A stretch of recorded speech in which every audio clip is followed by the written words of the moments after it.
So welcome again.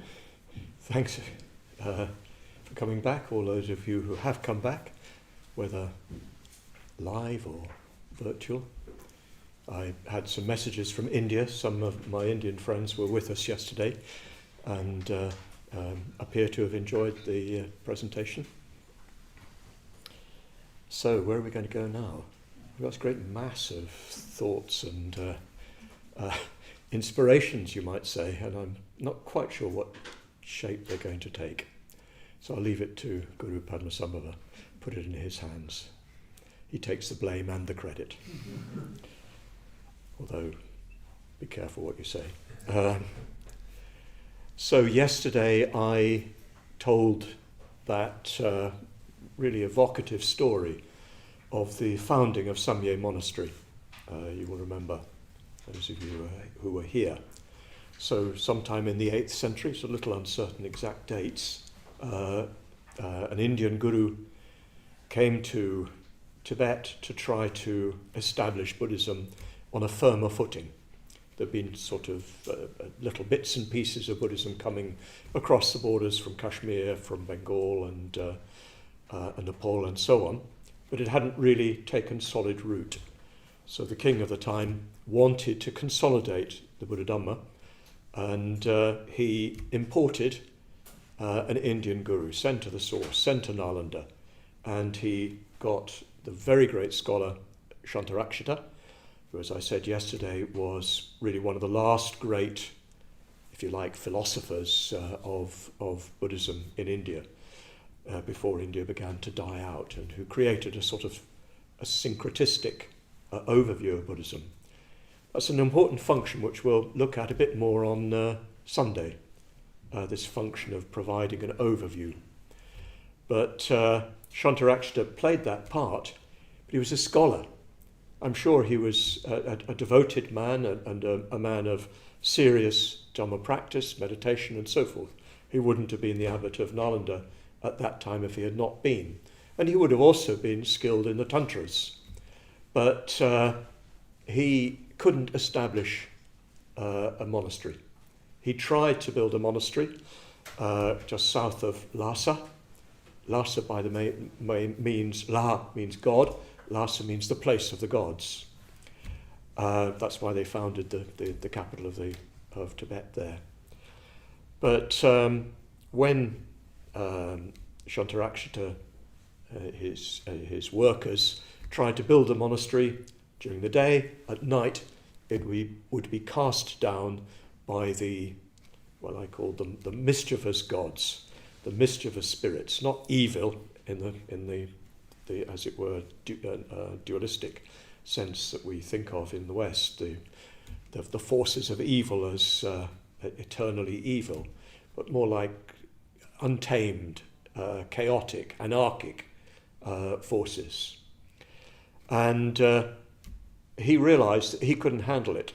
He couldn't do anything about it. He didn't have the skills, which is interesting, isn't it? That the scholar and the sincere, if you like, a kind of institutional Buddhist, we need them. He couldn't manage something about that particular situation. So he went back to India and he returned to Tibet with the great guru, Padmasambhava. Both these figures are held in high esteem by Tibetans to this day, especially Guru Padmasambhava, but as I mentioned yesterday, Shantarakshita is known as the Bodhisattva Abbot.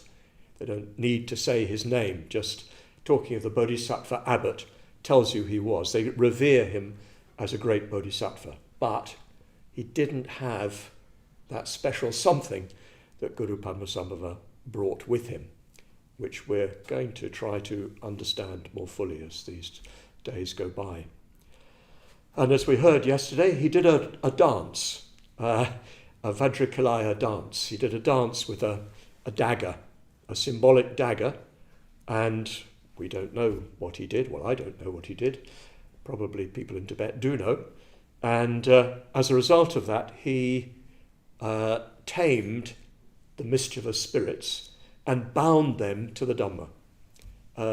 There's quite a lot of interesting material on what he did. What he's supposed to have done is to get them to reveal their seed syllable, their sort of inner essence.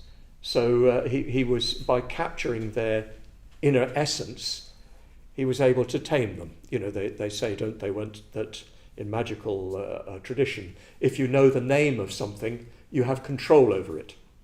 So the Padmasambhava, Guru Padmasambhava, gained control over these wild forces by capturing their name, getting their name, making them reveal their name, and then he could get them to serve the Dhamma.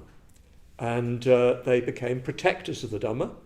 One of the forces that he tamed at that time is still revered in Tibet as an oracular force, and is able to, according to Tibetan tradition, I don't know what to make of it, but why not take it at face value, they're able to make predictions about the future and so on, whatever one makes of that. So that was the story I told, and I began to explore what that might mean yesterday.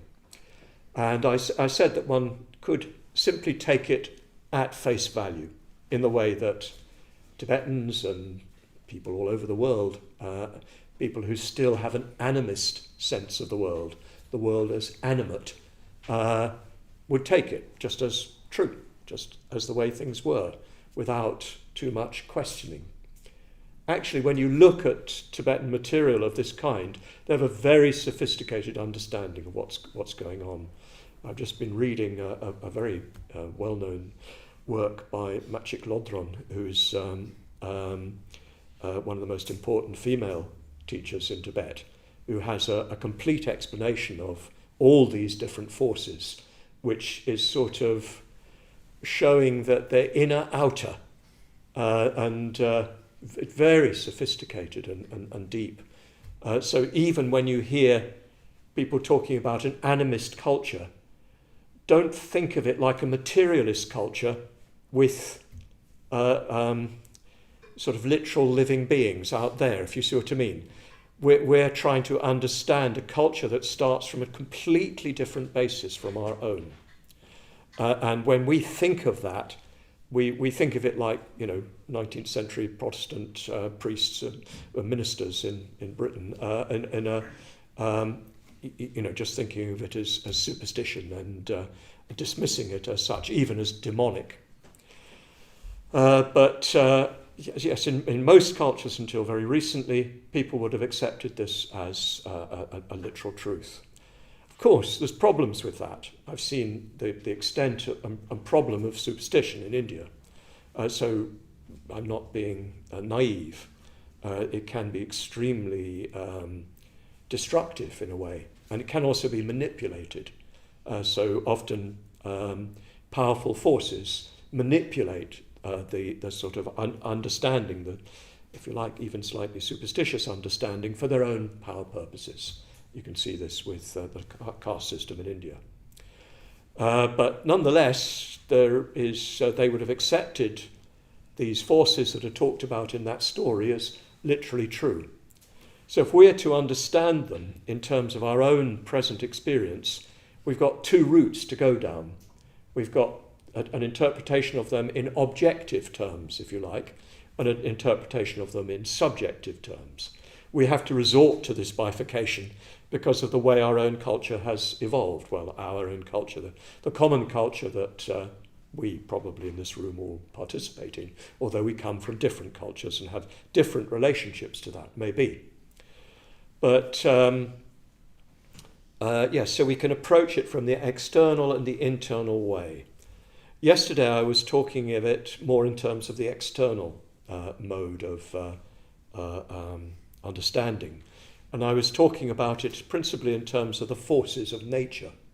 And I was alluding to the problems that we face with the kickback from the environment because of our failure to honour it properly. And maybe this is a distant echo of what we're talking about. That a healthy culture has a healthy relationship with the natural world around it, and sees that natural world as living, not as dead matter, molecules rubbing together and making a natural world that we inhabit ourselves, molecules rubbing together and making sort of a brief moment of consciousness. So I want to pursue this a little bit more, and I probably come on to the more internal way of looking at it, although, as I say, the bifurcation is to some extent artificial and forced upon us by the way in which most of us are educated to think. Not all of us, and some of us revolt against that. But I think we're especially educated to think in that bifurcated way by the modern scientific scientistic materialist outlook. I distinguish between scientism and science, if you like. Science is the observation of natural phenomena and the arriving at theories that explain them for practical purposes for the time being, until further observation reveals more and more complex understandings, none of which is the truth. It's the best way of looking at it that we've got at the moment in order to produce verifiable results. But it's not the truth, it's not the ultimate way they are. I just thought of something. I remember Bhante, our teacher, saying that he used to have students staying with him when he was in Kalimpong. Young students, often Tibetans, young Tibetans would come and study with him and go to the local high school and get their Western style education, Indian form of Western education. And one of these young lamas had spent a long time in monasteries and had been through a sort of monastic education and had learnt the conventional Tibetan, Indo-Tibetan perspective on the world, cosmology of the world, which is Mount Meru in the centre, 4 continents around the outside, all the gods on different levels all the way up it. And so Bhante asked him, well, you've learnt that in your monastic education, and you're learning at school something about astronomy. You're learning about the solar system and the galaxies and so forth. And he said, which of these is true? Just testing him out, seeing how much of a Rinpoche he really was. Anyway, he rose to the occasion and he said, each of them is true in its own way. Which is an absolutely perfect answer. But it's difficult for us to do that. We're locked into this materialist perspective, even if we intellectually question it. So what was occurring to me in thinking about this is that we live at a time which is radically different from any other time in Buddhist history. What we see in the story of Padmasambhava is Buddhism, already developed Buddhism, with a sophisticated intellectual culture, a sophisticated spiritual culture, but also a highly imaginative perspective on the world, full of life. They came into Tibet and they encountered a very strongly animist, even shamanistic culture, Central Asian shamanism at its most developed. Very strongly magical and so on. And the clash. The Indian Buddhist culture just didn't fit straight away into Tibet at that time. And so there was a reaction from the deeper forces in that culture, which destroyed the monastery, which was sort of being imposed upon them. Just like, what do they call it? I was reading recently about mining in the Appalachian Mountains in Virginia, where they just take the top off a mountain to get the iron and coal out of it. Just remove a mountain. Nature, get out of the way. So it's a bit, that's a much more crude example, but you just come along, you plonk your culture on top of it, just like the British going to India and plonking late Victorian culture with all its assumptions. And, well, it's not surprising. There's a dissonance, and something has to give. So what Padmasambhava's function was to create the connection, to make a connection with the deep forces of Tibetan culture, to use that language, and to align them with the Buddha Dhamma, so that they could, as it were, proceed harmoniously together. That is how Buddhism has operated until now all over the world. Of course, in India, there was already a highly developed animistic culture. It had quarrel with the higher intellectual and spiritual culture, because it had philosophical quarrels with the essentialism of the Brahminical culture of its time. The belief that there was an ultimately real substance, essence. And Buddhism is, if anything, a complete denial of any form of essentialism. And so it has a quarrel at that level, but at another level, it sort of incorporated, responded to, and came into relationship with the forces, the spirits, the gods that existed within that culture. You see that with the Buddha, as mentioned yesterday. The Buddha, in a dialogue with what we would now call Hindu gods. Of course, they're pre-Hindu. Hinduism is a medieval construction, really. But the animist culture of ancient India, the Buddha came into relationship with that and established the king of the gods as one of his disciples. This is the story that's told in the Pali Canon. There's some wonderful stories of the relationship of the Buddha to the gods and so forth of the time. There's a wonderful story of a monk who wanted to know what lay beyond, as it were, the heaven realm. I'm not going to put exactly and clearly what he asked, but what was beyond the heaven world, what was the highest, as it were. So he went in his meditation to see the great god Brahma, who is a kind of the nearest you get to a creator god in Buddhist cosmology. And so he asked him, please, what is it that on which earth, water, fire, and air are founded, on which the elements stand? And Brahma says to him, I am the great god Brahma.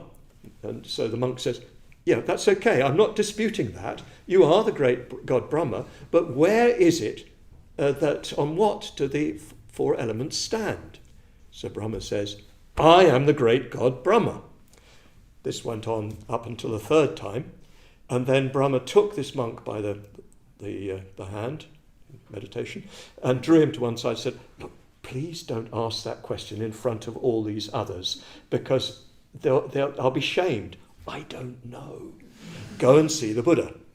So this is clearly a teaching story. It's a story to tell you that, okay, the gods may exist, but enlightenment, the Buddha, is beyond them, is superior to them.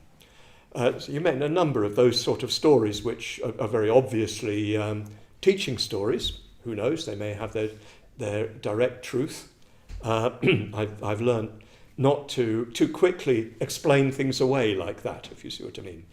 But so the Buddha is presented as in an active relationship with all the subtle energies, consciousnesses, awarenesses that had existed around him, both at the most minute level, what we might have called here in Anglo-Saxon times, or even in rural England, and certainly in rural Wales, till very recently would have called fairies and goblins and demons. So I've been reading a lot about Welsh folklore and the Tylwyth Teg, the fair folk, who they're quite different from English fairies. They're a different sort of species, but until very, very recently, there are accounts of people encountering them in the village in which I live. So the Buddha had a relationship with all these forces and accepted them, as it were, on their own terms, but at the same time recognized and asserted that his own Dhamma and his own realization went way beyond that.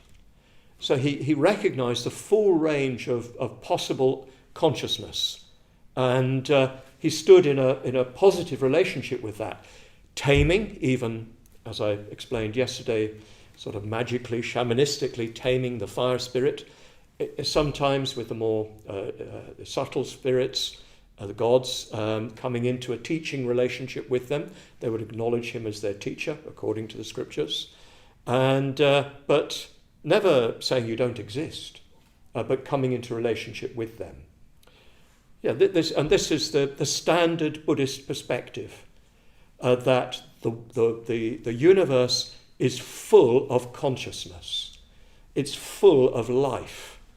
And it's full of life in many, many different forms, from the most gross to the most subtle, from the most destructive to the most harmonious.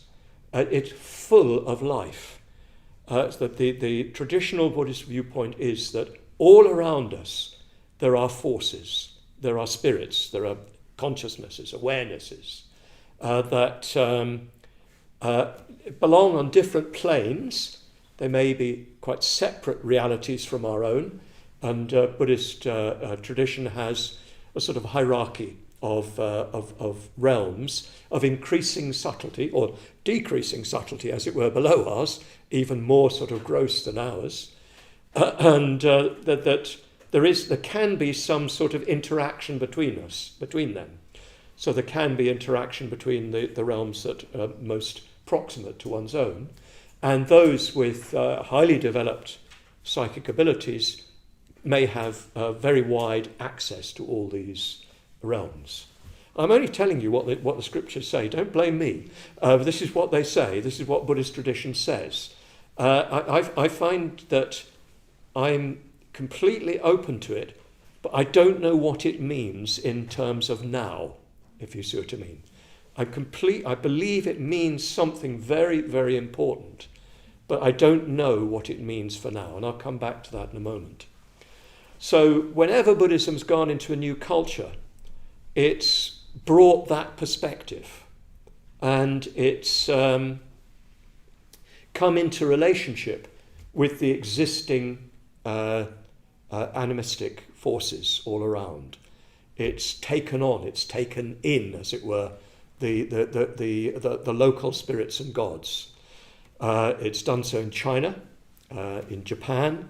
It's done so in Southeast Asia, in Thailand, in Burma. I've been to Myanmar, and I've seen at the entrance to monasteries, you will have what is called a Nat temple. And in that Nat temple will be, and I think there are 12 Nats, the great Nats, I can't remember, but they're a mixture of Hindu gods, sort of indigenized, and local hero forces, so to speak. So it's a bit like in Britain at the entrance to the LBC, you'd have a temple and you'd have King Arthur there, or whatever. Maybe that's a little bit remote nowadays, but you know what I mean. That's the case in every Buddhist culture. That always will be some representation of these forces and figures. They always play a part in it. In Tibet, you get probably the most complete integration of all these forces. It's there in Chinese Buddhism. I don't know so much about that. But in Tibetan Buddhism, you get this very, very complete picture of all the forces of the universe. It would have been there in late Indian Buddhism, in Pala dynasty Buddhism. And a lot of the iconography of Tibetan Buddhism is simply the transposition of Indian iconography to Tibet. You can see sometimes transitional phases. I saw there's a very famous monastery just outside Leh in Ladakh, Alchi, which was painted by Indian painters. And you can see the sort of how that would evolve into modern Tibetan, or more recent Tibetan iconography. But we have had in Tibet the most complete sort of picture of the rich possibility of consciousness, all the many forms that it can take. And wherever Buddhism has gone, it's been at pains to relate to the indigenous culture and to sort of find it a place within this larger picture. And for the first time, it's coming into a world at its most extreme where there's not merely no sense of that, but there's an active rejection of it. This is different. I'm aware that we come from different cultures, even here in this room, and some of us would have been closer to that than others. But certainly I was brought up as a Protestant, white middle-class Englishman. I was brought up with a strong sort of rejection of all that. And I remember feeling things as a child. I remember feeling things which the only category I had for them was ghosts. And, which were terrifying. And, the sort of answer to that was to reassure me that they weren't there, which didn't really work somehow because I actually felt them. They were in the cupboard, I know they were. Despite my father opening the cupboard and taking everything out, I know they were there and under my bed and so on. But actually, I think I was feeling something because children have less of a boundary, less of a solid materialist boundary. So for the first time, Buddhism is opening is being brought into a culture that is radically distant from that. It's mainly, first of all, come through Western European and post-Western European cultures, and particularly, of course, the Protestant cultures. It's fascinating to see the etiology of that. Those of you who come from different cultures look on with pity. My Indian friends find this amusing in some ways, but in the Protestant Reformation, well, you could say the first move is that Christianity it took the monopoly of all thaumaturgy, that is magical rites, and it located the magical rite in the communion, when the bread and wine were transubstantiated into the blood and body of Christ, which is a bit strange, isn't it? I didn't really think of it at the time. You're eating somebody's body and drinking their blood, but that's a magic, isn't it? That's magic, pure and simple. There's something happens to the substance that in the application of Aristotelian logic to it, that the form of it didn't change, but the substance changed. Weird. But they appropriated to the church all magical rites. So the church could exorcise, the church could control evil forces, and so on. The Protestant Reformation did away with that thaumaturgy, that magical rite, and really essentially turned all such strangenesses into the devil.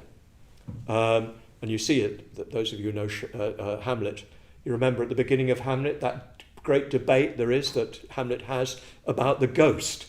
Is it a true ghost? Or is it the devil? Is it the devil playing tricks? And that's all to do with Protestant versus Catholic interpretations of supernatural phenomenon, which in Shakespeare you see all played out. So then, of course, as Protestantism emphasized increasingly the word, that already has a big effect on consciousness, doesn't it? That the main source of knowledge being through writing, takes us away from the authority of direct experience and moves us towards the authority of the word. And of course, as the word is investigated, all sorts of problems arise with it. And so that you get the arising of scientific exploration and so forth, which radically de-animates the universe at its worst. So we're the inheritors in Britain especially, not so much in amongst Catholics, but they have their own problems, of course. But we're the inheritors of a radically de-animated world, those of us who are principally subject to that. Some of you are fortunate enough to have had other influences upon you, but I got the full works, and I'm sure a number of you, others of you will recognise this. And so, for the first time, the Buddha Dhamma is coming into a de-animated world, a disanimated world, a materialist world, which is probably its most severe antagonist, the most difficult environment it's ever had to enter. Yes, in India it had to deal with Brahmanism, which was partly a sort of philosophical outlook, partly a magical outlook, the control of divine forces through sacrifice, and partly a social hierarchical phenomenon. But it had its own battles with that, which you see in the Pali Canon, played out with the Buddha's argument with caste, argument especially with Brahmins, although a lot of Brahmins were his disciples too, and have been throughout Buddhist history, some of the greatest disciples, Nagarjuna, Shariputra, etc. But it had to deal with that, but it didn't have to deal with a disanimated world. When it went into Tibet, it had to deal with an unregulated, animated world. Oh, what a lovely thought. I've not thought this thought before I uttered it. But a world in which the animated world was, as it were, chaotic and unregulated. Probably was regulated to some degree. But in a way that was very different to what was coming from India. So it took a master of the animate to get to grips with it. Tomorrow we're going to see why he had that ability, if I can work it out overnight. But we're going to try and to see what it was that enabled him to do this. But yes, in Tibet it encountered that chaotic spirit world and world of spirits, and let's say world of consciousness, of many, many forms of consciousness. And it had to find a new relationship with those, but it had the tools to do so. When it went to China, it faced different problems, which were mainly to do with the extraordinarily highly developed political and social culture. And it had to find its own place within the imperial system, which it had many difficulties with over the years, and came into sometimes very good relations, sometimes very bad ones, and sometimes the good relations were the bad ones, if you see what I mean. Because when political power it begins to predominate over spiritual culture, you get a clerisy. And so people like the early Tang Zen masters, they deliberately didn't become monks, because in order to become a monk, you had to have an imperial certificate. And if you had to have an imperial certificate, you were under imperial control. And the emperors, governors and so forth could tell you, go there, go here, don't teach this, do teach that. So they stayed outside of that in the mountains. So they had their own struggles with Chinese culture, but by and large they found a way of working within it. And of course that continues today. Buddhism has essentially the same kind of structure in a way as imperial China. In Japan, it had a new set of relationships, but it seems to have reasonably smoothly integrated with them and had a sort of a deal with Shintoism that, you look after that part, we'll look after this part. as far as I'm aware, this is the case in every culture that Buddhism has gone to. It's found a way to work with the natural forces, or the way in which natural forces are understood and experienced in that culture. But here it comes into not a blank sheet, but a sort of deadened sheet, where this process of radical disanimation has taken place. Of course, recently Maitreya Bandhu and Yanavacha have been exploring Ian McGilchrist's examination, in a way, of this very area in somewhat different terms. He's essentially examining the process of disanimation, the way in which we've leached the life out of the world around us and seen it as dead. And in order to do that, what we've done is, we've done it because we've privileged, in his terms, and I'm using his terms very crudely, but the left hemisphere of the brain, the part of the brain that is to do with analysis and focusing and so forth, has become completely dominant. And the part of the brain, the right hemisphere, which is more to do with the wholeness, has become sort of de-accentuated. So that is, a wonderful metaphor for what I'm talking about, which is recognized in the sphere of culture by this complete loss of any sense in the general culture. Individuals have it, but in the general culture, complete loss of a feeling for, and even an image for, an animated universe. As I say, I've been exploring the culture that existed around me. It's gone completely in Wales now because of the Welsh revival in the 19th century, early 20th century, which was Calvinist Methodism, which was extreme Protestantism. And it killed off the last remnants of the folk traditions, which were the last remnants of the Celtic traditions. They're still there, but they're very, very deeply buried. I can't find anybody locally who can tell me the stories. I'm having to find them for myself. Well, one man remembered that he'd heard some stories at school, that sort of thing. But we're the inheritors of that disanimation, which has gone a very long way indeed. It's really interesting. One of Bante's main teachers, Yogi Chen, who's a Chinese guru, I mentioned yesterday. Was it yesterday? No, this morning. I've been talking to so many different people, I don't know what I'm saying where.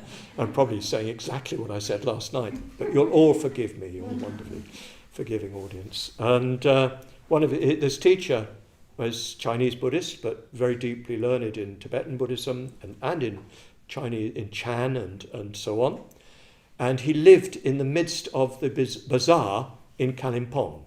He chose to have his hermitage in the marketplace, because he thought, if I can't practice here, I can't practice anywhere. And he just lived within his hermitage, and he hardly went out at all. He hardly had any visitors.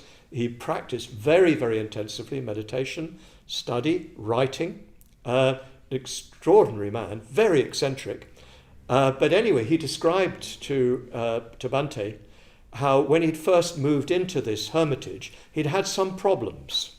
He couldn't work out what it was. There was some sort of opposing force there. He just couldn't understand what it was. And eventually he realized what it was that before he'd moved in, some Christian missionaries had lived there. So he thought, what they were doing, they were worshipping their God, Jehovah. So he thought, well, I'll placate Jehovah. So he made offerings to Jehovah. It's wonderful. And made offerings to Jehovah. And he said, he's quite a small God, but he thinks he's very big. And but he incorporated him. Do you see? That was his way of looking at things. But Jehovah has dominated. He certainly dominated in the part of North Wales where I lived, and he stopped children playing on Sundays and all that. So it's been a radical sort of disanimation we live in the midst of. What are we going to do, brothers and sisters? What are we going to do? This is a serious question. I don't know the answer. The answer isn't to sort of import Tibetan practices. Yeah, we can. Part of that we can bring with us, but we're not Tibetans. Those are not the spirits that are alive amongst us. Some of them, maybe. And of course, the higher forces, the bodhisattvas and so forth, yes, they are. But it's not the answer for us just to become Tibetans. It's not the answer for us to become neo-pagans. I noticed in the village near where I live, Bala, that last year a shop opened up which was a goddess temple. I thought this was absolutely wonderful, a goddess temple in Bala. But it didn't last long, I'm ashamed to say. It didn't last very long at all. Because, of course, it was an idea, if you see what I mean. Maybe there was more to it than that. But you could tell even by the imagery of it and so forth, it was a sort of a wish fulfillment, a desire, an earnest and probably, in many ways, legitimate desire, but without roots. And, it lasted a season and disappeared. So I'm sorry to say, no goddess temple in Bala. We've got a goddess up with us, but that's another question. So it's not going to come from a sort of sentimental attempt to revive the gods of our place, although it's worth investigating them. I've got great inspiration, and it sort of opened me up in that, on that level, in understanding more what the ancient people who lived in the valley where I live, would have thought and saw, how they would have understood things. You know, for instance, there's records of a stone circle just half a mile from where I live. Unfortunately, farmers don't like stone circles because they take up ground that sheep can be grazing. There's some disanimation, if ever you like. But to know how this valley appeared to them sort of helps me to open up to it. So we can't import from existing Buddhist cultures in a kind of naive and wholesale way, although you see people do that. Maybe there's something in that. We can't just take from the cultures that did exist around us. We've got to sort of discover it anew, taking inspiration from what our forefathers did, even connecting. I've come to learn this language from our chair, Surya Gupta, connect with our ancestors. Ancestors not just in the personal sense, but in the cultural sense. And we'll all have different ancestors, but we'll also have common ancestors. That the living, the distant people who formed the culture in which we now exist, to whom we all owe various debts. So connecting with them is a way in. But I think what is most required of us is a kind of openness. And even the way I've put the question, I don't know how we reanimate the world around us. I don't know. I think that is the beginnings of animating it, if you see what I mean. Not assuming it's anything in particular, but opening yourself up to it. There are people who have that sort of facility. They're not necessarily Buddhists, but there are people who do see things and feel things. And again, one should be careful about being over-sentimental and over-credulous and so forth. But there are people who are aware of that sort of world. I'm not of that kind, but I'm open to those who do see it, and I find my own way into relationship with what they experience. But what I think we're at the beginning of is the evolution of a Buddhist culture which includes all these dimensions. that comes into relationship with all these dimensions of reality, comes into relationship with other forces, other consciousnesses that are around us according to Buddhist tradition and within us according to that tradition. And of course, for us to discover them without us, we've got to discover them within us. We've got to be opening up to the deeper dimensions of our own awareness and below the level of awareness. There are forces within us. This, of course, one of the great contributions that the great C.G. Jung made, is to give us the beginnings of a language for these deeper forces. He called them the archetypes of the collective unconscious. I have many doubts and quarrels with Jung, but I think he's provided us with a way of looking at these deeper forces that makes them, as it were, acceptable, respectable even. And a deeply learned man who made all sorts of connections and himself was very strongly alive to these other dimensions and tells us in his own autobiography, Memories, Dreams and Reflections, all about that. And without, he had didn't understand Buddhism at all, in my view. His commentary on the Tibetan Book of the Dead is to be read for a laugh. No, I'm joking. But you know what I mean. He over-psychologizes, he over-imposes on it his own perspective. But he does give it respect to that extent, and he didn't understand the depths of Buddhism. Fair enough, I don't either. He's a very, very important place in our cultural history, because he's given us a way of understanding that, which is, as it were, scientific. It's based on evidence and on a theory that grows out of Freud's theory and so on, and borrows, of course, very much from the metaphysics of Schopenhauer and so on. But we have to, I think, discover the life in our world around us for ourselves, taking inspiration from other sources and using those who have that sort of facility. There are shamans still alive, I know people like that, and they have got access to those realms. And there are cultures still around which have a greater facility with this sort of fluidity. I think in Ireland, for instance, there's a greater facility with these different levels, because Irish Catholicism was not succeeded by Protestantism, even though we tried.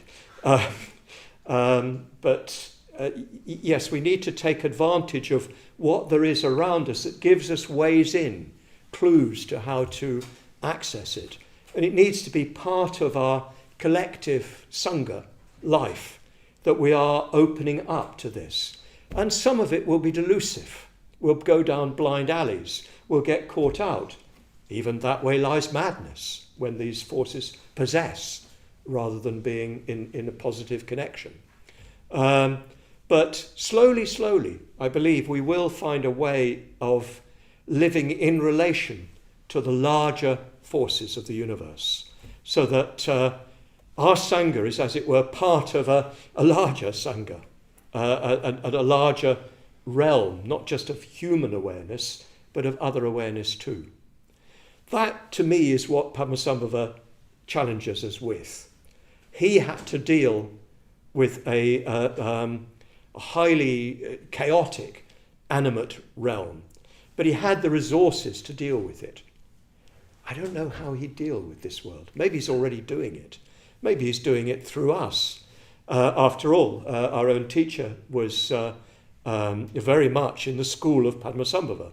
His teachers, his main teachers, some of his main teachers were all followers of the Nyingma. Were all, some of them were great Tertons. Tertons were those who were kind of shamans, who were able to access teachings of Padmasambhavas that were hidden. However you like to understand that metaphor, whether you take it literally or understand it metaphorically, people like Dudjom Rinpoche, Jamyang Khensa Rinpoche, Dilga Khensa Rinpoche, Chadra Sangye Dorje, were in that tradition. And it was a tradition that went back to Padmasambhava and stood in relation to Padmasambhava. So that come to us through our own founding teacher.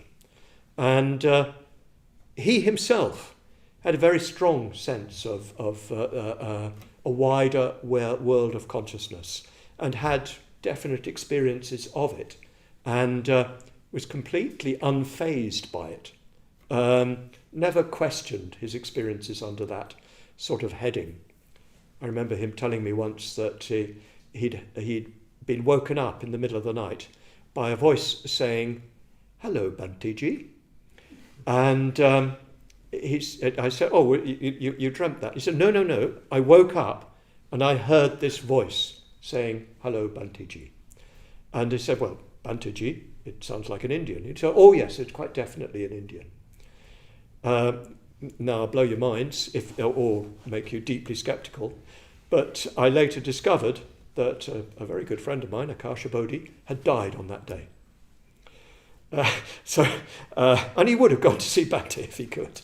So Bhante was sort of alive to the possibilities of awareness, of a consciousness outside our usual materialist-based consciousness. So I hope I haven't attested anybody's credulity to breaking point, so that you go away and you don't want anything more to do with this weird magical cult. If you find yourself fearing that, just do the mindfulness of breathing and forget all this nonsense. Do the metta bhavana, forget it all. But what I will sort of guarantee you is that if you just get on with the mindfulness of breathing and the metta bhavana, you'll begin to realise there's a bit more to it than you thought. Oh, I shouldn't have told you that. What I should say is maybe you might just possibly. And that is your contribution to this creation of a new culture, a culture that includes a vaster realm of awareness, of awarenesses. And I believe it's only the reanimation of the world that is the true answer to the destruction of the environment that we are part of. I understand and approve of, support environmental movement. I do not agree with civil disobedience because I've seen situations where law and order has broken down. I do not want us to be going down that route, but I understand why people sometimes feel driven to that. But I think that the real solution to these problems lies in us animating more and more the world around us so that we have a more and more loving relationship with the natural world around us when we can find it. And it's there, even in the concreted over city. What was it? Surya Gupta was saying, it was after my talk, that in the silence of the lockdown, suddenly flowers grew where they'd not grown before, and animals started to occupy the streets. I know that in Llandudno, goats started to wander in the streets of Llandudno, which had never usually come further than the outskirts, but they now just trotted around the streets of Llandudno. And all sorts of birds started to nest in places they'd not nested before. So nature, in the way that we normally understood it, came much more to life. So you can't keep it down, and it will come back. It'll kill us if necessary to get on with itself. But if we come into a loving relationship with it, an appreciative relationship, a metaphor relationship with it, it will reward us. It will cooperate with us. We will cooperate with it. I believe that's the deep solution to the environmental problem. Of course, there's more urgent problems which are to be dealt with at the political level and so on. But I believe the deeper resolution is in our extraordinary modern culture, which has offered the human world huge developments. Medicine is the most obvious one. People live now who could never have lived. And a modern society is really, like Britain, is extraordinary, the way in which it does offer opportunities to people who could not have had one before. I think the fact we've got a lift here, a disabled lift here, and that it's required by law that there's access for disabled people, is a mark of a true civilization.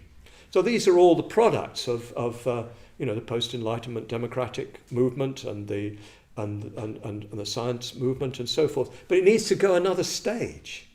It needs to go a stage that integrates what's been left behind. And I believe that the Buddha Dhamma has a vital part to play in that. And tomorrow I'm going to try to show, I feel I'm walking on a plank over a precipice where I do not know how to get across to the other side.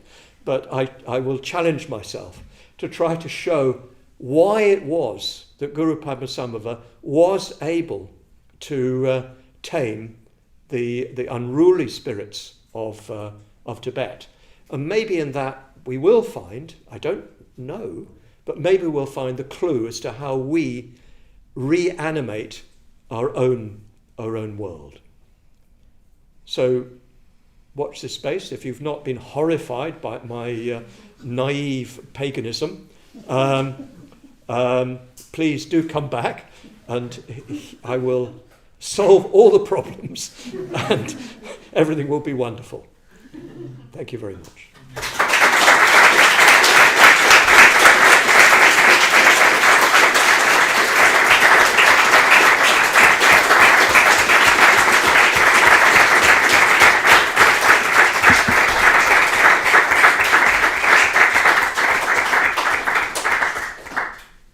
Good.